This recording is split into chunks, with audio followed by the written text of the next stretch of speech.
नमस्कार, मिथिला मंच न्यूज में आपका स्वागत है। मैं मनोज। मिथिला मंच न्यूज दरभंगा के तमाम स्कूलों के पास स्कूल मैनेजमेंट के विचार हम आप तक पहुंचा रहे हैं। गौर से हमारा यह कार्यक्रम देखिए, क्योंकि बहुत कुछ बदलाव आने वाला है और हमारे कार्यक्रम से बहुत अभिभावक भी जागरूक हुए हैं, स्कूल मैनेजमेंट भी जागरूक हैं। क्योंकि कई बार सवाल डायरेक्ट अभिभावक नहीं पूछ पाते स्कूल मैनेजमेंट से, लेकिन हम उनके सवाल को मैनेजमेंट तक रखते हैं। आज हम बता दें कि दरभंगा लहरियासराय के माउंट समर कन्वेंट स्कूल में हम हैं और हमारे साथ निर्देशक राघवेंद्र जी हैं। राघवेंद्र जी, आपका स्वागत है। जी, थैंक यू मनोज जी। राघवेंद्र जी, बहुत कम समय में आपने अपने स्कूल को क्लिक करवाया है। कुछ तो रणनीति होगी, कुछ तो आपने प्लानिंग किया होगा। बहुत जल्दी आप ग्रो कर रहे हैं। बहुत के नज़र में भी आ रहा है कि राघवेंद्र जी बहुत ज़्यादा ग्रो कर रहे हैं। क्या रणनीति आपने बनाई स्कूल? देखिए मनोज जी, सबसे पहली बात मैं आपको बता देना चाहता हूँ कि अभिभावक वही सेटिस्फाइड होंगे जहाँ उनको लगेगा कि हमारे बच्चे पर स्पेशल केयर किया जा रहा है, हमारे बच्चे पर प्रॉपर गाइडलाइन किया जा रहा है। तो मैं स्कूल जब से चला रहा हूँ तब से मेरा फोकस स्कूल पे ही रहता है और मैं जब तक रहता हूँ पूरे क्लासेस से लेकर के पेरेंट्स से डायरेक्ट कांटेक्ट में रहता हूँ। मैं भाया मीडिया की तरह नहीं रहता हूँ, जिससे ये होता है कि पेरेंट्स को एक सेटिस्फेक्शन मिलता है और वो मुझ पर ट्रस्ट करते हैं। छुट्टी भी अगर होती है तो मैं रोड पे भी खड़ा हो जाता हूँ। मैं बच्चों को किसी भी तरह से भटकने नहीं देता हूँ। कहीं मुझे लगता है कोई डाउट्स तो मैं तुरंत पेरेंट्स को बुला करके और उसका रिमेडीज करने का कोशिश करता हूँ। तो जब आपने स्थापना किया था इस स्कूल का, उस समय काफी कम स्तर पर आपने धीरे धीरे फैलाया इसको, तो उस समय क्या आपने योजना बनाई थी? क्या क्या आप बच्चों को बोलते थे या अभिभावकों को किस तरह कॉन्फिडेंस में लेते थे ताकि अभिभावक को लगता था कि हाँ, राघवेंद्र जी जो वादा कर रहे हैं वो फुलफिल हो रहा है बच्चों का? सबसे पहली बात है और कि दूसरी बात कि जैसे बच्चे अगर वीक हैं, रूरल एरिया से भी बच्चे आ रहे हैं, मैं एक प्रोफेशनल नहीं हूँ और मेरा एक पंच लाइन भी है कि education is not our profession, it's only mission. तो इस मिशन के तहत अगर किसी काम को किया जाता है तो वहाँ प्रॉफिट लॉस नहीं देखा जाता है और इस मिशन में मेरा एक ही मकसद रहा है। आज हम रूरल एरिया में भी स्कूल हम डाले हुए हैं, बहुत काफी दूर, झंझारपुर से भी 16 किलोमीटर के डिस्टेंस पर तमुरिया, वो ऐसा एरिया था। वहाँ हमने 8 इयर्स एगो उस जगह पे एस्टेब्लिशमेंट किया था। सिंगल स्कूल मेरी थी। वहाँ का रहन सहन, वहाँ एजुकेशन नाम की चीज नहीं थी। लोगों में वो नहीं था कि हम बच्चे को कहाँ पढ़ावे। जब हमने स्कूल वहाँ डाला और उसके बाद फर्स्ट स्कूल मेरी थी और हमने काफी वहाँ के रंगत को भी चेंज किया। आप जाकर के देख सकते हैं, आज वहाँ 10-12 स्कूल खुल गए हैं, प्राइवेट स्कूल, और वहाँ का माहौल बदल चुका है। लोग उस वक्त अपने काम में, किन्हीं को नौकरी नहीं था। हमने वहाँ आज भी हमारे यहाँ 25 से 30 स्टाफ ऐसे हैं उस स्कूल में जिनका हम रोजी रोटी चला रहे हैं, उनका भरण पोषण कर रहे हैं और बस एक सेवा भाव है। वहाँ से कोई प्रॉफिट हम नहीं ले पा रहे। राघवेंद्र जी, अब अभी कोरोना के बाद खुला है स्कूल जी, काफी ज्यादा अपेक्षा थी आपको कि अब सामान्य हो जाएगा। तो बच्चे जब आ रहे हैं स्कूल में तो क्या अब गेन करें? क्या लग रहा है कि बच्चों में किस तरह की मानसिकता 8-9 महीना घर में रहे हुए, कैद रहते हुए बदलाव आया है? कई स्कूलों ने अलग अलग राय दी हैं, तो आपने क्या रीड किया? बच्चों में किस तरह के बदलाव आए 8-9 महीना बाद? बच्चे जहाँ तक एक ट्रैक पे थे वो थोड़ा सा डिटेल्ड हो गए। उन्हें प्रॉपर केयर नहीं मिल पाता। घर के बाद स्कूल ऐसा जगह है जहाँ बच्चों को डिसिप्लिन के साथ साथ एजुकेशन मिलता है। पेरेंट्स के पास रहने पर बच्चे और पेरेंट्स कितना भी अगर चाहेंगे कि हम बच्चों को वो उचित शिक्षा दे, अच्छी शिक्षा दे, चाह करके भी नहीं हो पाता है, क्योंकि वो माहौल नहीं मिलता है, वो एनवायरमेंट नहीं मिलती है, जिसकी वजह से बच्चों में वो डेवलपमेंट नहीं हो पाता है। पढ़ाई के प्रति पेरेंट्स भी थोड़ा सा उदासीन हो जाते हैं, वो भी ज्यादा स्ट्रिक्ट नहीं बन पाते हैं अपने बच्चों के लिए। और जब से कोरोना के बाद जो खुली है तो रियली ये तो जितना भी ऑनलाइन क्लासेस हमने भी दिया है और स्कूलों ने भी दिया है, लेकिन सच्चाई बात यही है कि उससे बेनिफिट नहीं मिला है। हाँ, लेकिन एक जरूर चीज था कि जहाँ 0 था वहाँ हमने, अदर स्कूलों ने प्लस ही दिया। उससे कुछ जो एक्टिव गार्डियन थे, जो अच्छे पेरेंट्स थे, लगभग 20-30% ने उसको गेन किया है और उसको फॉलो भी किया। अच्छा राघवेंद्र जी, आपने कोरोना काल से लेकर सामाजिक कार्य में भी आप काफी जुड़े हुए नजर आते हैं, जो कि सब स्कूल मैनेजमेंट नहीं होता है। तो आप अपने रोटरी क्लब का भी आप मेंबर हैं, कई संगठन में हैं जी। कोरोना काल में आपका क्या उद्देश्य था, क्या क्या आपने कार्य किया था? कोरोना काल में सर सबसे पहले तो हम रोटेरियन हैं, और रोटेरियन के रग रग में वो जज्बा होता है कि हम अपना सर्वस्व निछावर कर दे दूसरे के खुशी के लिए। और हमने रोटरी क्लब ऑफ मिथिला का पास्ट 2 साल प्रेसिडेंट भी रहा, और उसके अलावा रेड क्रॉस सोसाइटी में है, हॉर्टिकल्चर सोसाइटी में है, प्राइवेट स्कूल एसोसिएशन में भी एज ए कन्वेनर हैं, और उसके अलावा यूनेस्को क्लब ऑफ दरभंगा में भी हम एज ए सेक्रेटरी जो है पोस्ट पे हैं।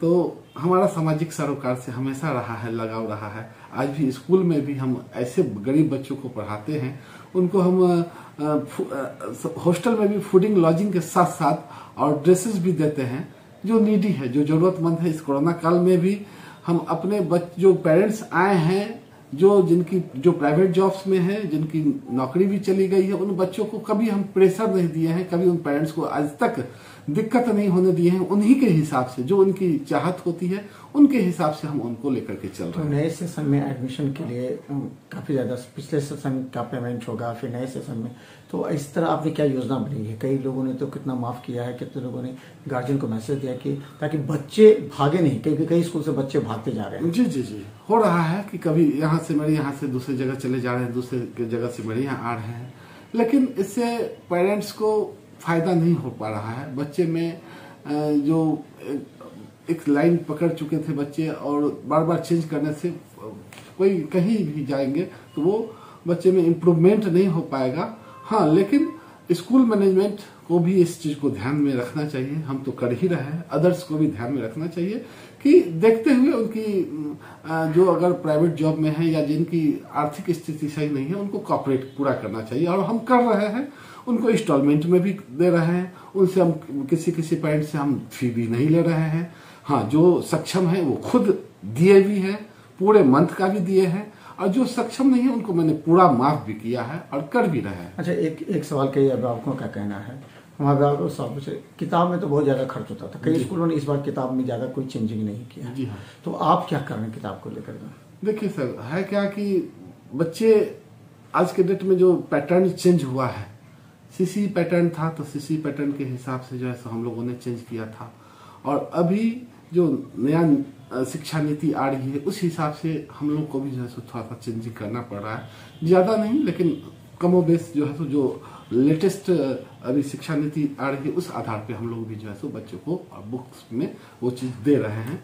क्योंकि आने वाले समय में अगर अभी से हम नहीं उस रफ्तार को लेकर के चलेंगे तो आगे जाके दिक्कत होगी, इसलिए हमने भी थोड़ा बहुत। कोरोना संक्रमण के दौरान आपके शिक्षक हैं, टीचिंग नॉन टीचिंग स्टाफ, तो उनकी भी सैलरी रुकी होगी, उनको भी सैलरी आपने दिया होगा, एडजस्ट किया होगा, तो कैसे सब क्या है? जो हमारे पास टीचिंग नॉन टीचिंग स्टाफ था, हमने किसी का जो है सैलरी बंद नहीं किया, उनको हमने कंटिन्यूसली उनको रखा है। हाँ, कुछ टीचर्स को हमने 50% पे सैलरी दिया, और कुछ टीचर ऐसे रहे हैं जो हमें कंटिन्यूटी में रहे हैं तो उनको 100% भी सैलरी दिया है। अब जो नया सेशन में आ रहा है, अभिभावकों को आप क्या कहना चाहेंगे कि कोरोना गाइडलाइन को देखते हुए आपके यहाँ व्यवस्था की गई है ताकि संक्रमण भी ना फैले, बच्चे भी स्वस्थ रहें? क्योंकि ये सबसे बड़ा बात है, अभिभावक इस बात को रीड कर रहे हैं तभी बच्चे को भेजेंगे स्कूल में। जी हाँ, तो सही बात है, बहुत बड़ी बात है। कोई भी बच्चे मेरे बच्चे हैं, हम भी अपने बच्चे को, छोटे बच्चे को भी स्कूल में लाते हैं, और सेफ्टी सबसे बड़ी बात है। सेफ्टी में हमेशा हम बच्चों को बार बार विदाउट मास्क तो एंट्री नहीं करने देते हैं। सोशल डिस्टेंसिंग को भी कोशिश करते हैं कि मेंटेन रहे।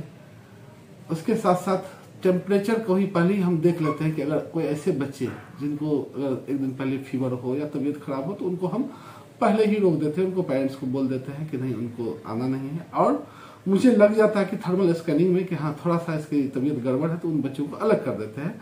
अभी एग्जामिनेशन के दौरान भी अगर कुछ ऐसे बच्चे हैं जिसकी तबीयत खराब थी तो उनको हम आफ्टर एग्जामिनेशन उनको अलग से बुला करके उनका भी एग्जामिनेशन हम कंडक्ट करा लेते हैं, सो दैट कि वो भी सेफ रहे, हम भी सेफ रहे, हमारे बच्चे भी सेफ रहे।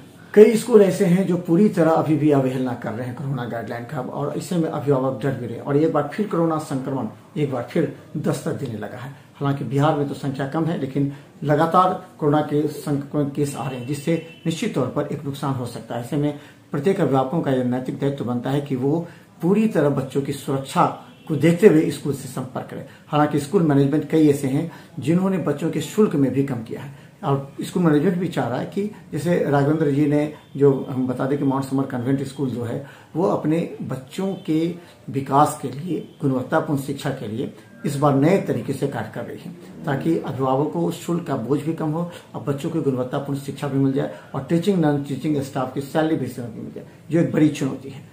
तो अंत में क्या संदेश देना चाहेंगे आप अपने अभिभावकों को? अंत में हम यही अपील सभी पेरेंट्स से करते हैं कि सही बात है, अभी कोरोना का संक्रमण भी कुछ बढ़ा है, लेकिन डरने की कोई जरूरत नहीं है। हम लोग तैयार हैं, हमारे बच्चे आपके बच्चे हैं, और जो जितना प्रॉपर केयर आप करेंगे उससे बढ़ के मेरा केयर रहता है और करेंगे। और दूसरी बात है कि क्योंकि पढ़ाई से अगर वंचित बच्चे रहेंगे, अब ये अडॉप्ट कर लेना होगा। जिस हिसाब से हैजा कॉलरा वगैरह फैला था, तो उस हिसाब से हम इस बीमारी को भी अब मान करके चल रहे हैं, तो अब इसके साथ ही जीने की आदत डालनी पड़ेगी। इसके लिए हमें प्रिकॉशन लेना होगा। Without mask, without sanitiser, without sanitation के जो है हम बच्चे को जो है सो एक्सेप्ट नहीं करेंगे। अगर तबीयत थोड़ी भी खराब रहती है तो उनको भेजना नहीं है, और वो हमारी तरफ से विद्यालय प्रशासन से निश्चिंत रहे, क्योंकि एक एक कदम पे हमारे पास सभी डॉक्टर्स के साथ साथ एक एक सुविधा हम लेकर के चलते हैं कि हम खुद बच्चे को अगर किसी भी तकलीफ होती है तो मैं खुद बच्चे को लेकर के पेरेंट्स तक पहुंच जाता हूं, उनके लिए, उनकी सेफ्टी के लिए। और जहां तक रहती है कि किसी भी तरह का अगर प्रॉब्लम दिक्कत होती है तो डॉक्टर्स मेरे हमेशा टिप्स पे रहते हैं, वो तुरंत तैयार रहते हैं, क्योंकि हम काफी ऐसी सामाजिक संस्था से हैं कि सब लोगों का सपोर्ट मुझे काफी रहता है। चाहे एडमिनिस्ट्रेशन से भी सपोर्ट मुझे मिलती है और सामाजिक संस्था से भी सपोर्ट मिलती है, लोगों से मिलती है। तो मिथिला मंच लगातार दरभंगा के तमाम स्कूल मैनेजमेंट से हम वैसे स्कूल मैनेजमेंट के पास जा रहे हैं कि जिनके अंदर थोड़ी सी भी इस बात की सोच है, पॉजिटिव सोच, कि हम दरभंगा के बच्चों के गुणात्मक शिक्षा को देखते हुए, डिसिप्लिन को देखते हुए हम कुछ कार्य करें। क्योंकि ऐसे बहुत से स्कूल खुल गए हैं जिनके बच्चों में ना तो डिसिप्लिन है, उनसे दूसरे बच्चे भी खराब हो रहे हैं, और बाद में बच्चे के बिहेव को देखने के बाद गार्जियन सोचता है कि हम बेकार उस स्कूल में दिए। तो अभी सोचिए कि इस स्कूल में गुणवत्तापूर्ण शिक्षा, क्योंकि अभी सही समय है और आपके बच्चे के भविष्य का भी सवाल है। ऐसे स्कूल में कतई अपने बच्चों का नामांकन न रखा है जहां पर ना डिसिप्लिन हो, जहां ना बच्चों को गुणवत्तापूर्ण शिक्षा दे रही है, क्योंकि पैसे तो सभी ले रहे हैं और फिर पैसा जो दे रहे हैं आप, उसके हिसाब से आपको आउटपुट मिलनी चाहिए। तो देखते रहिए मिथिला मंच न्यूज, हर अपडेट खबर यूट्यूब में सब्सक्राइब करें। धन्यवाद। होली के शुभ अवसर पर हम सभी पेरेंट्स को, बच्चों को एक ये मैसेज देना चाहते हैं कि कोरोना काल में सतर्क रहने की जरूरत है, अलर्ट रहने की जरूरत है, और ज़्यादा रंगों से नहीं खेल करके आप हर्बल खेलिए, जिससे कि आपको स्किन में भी प्रॉब्लम नहीं हो, और इस पर्व को खुशी के साथ मनाइए। रंग बिरंगी पर्व है, पूरे परिवार के साथ आप सबको होली की हार्दिक शुभकामना, पूरे दरभंगा वासियों को भी हमारी तरफ से। और इस पर्व में आप एक दूसरे के भेदभाव को भूल करके, एक दूसरे के साथ मिलजुल करके शहर को भी स्वच्छ बनाने में आप लोग सहयोग करें, यही मेरी शुभकामना।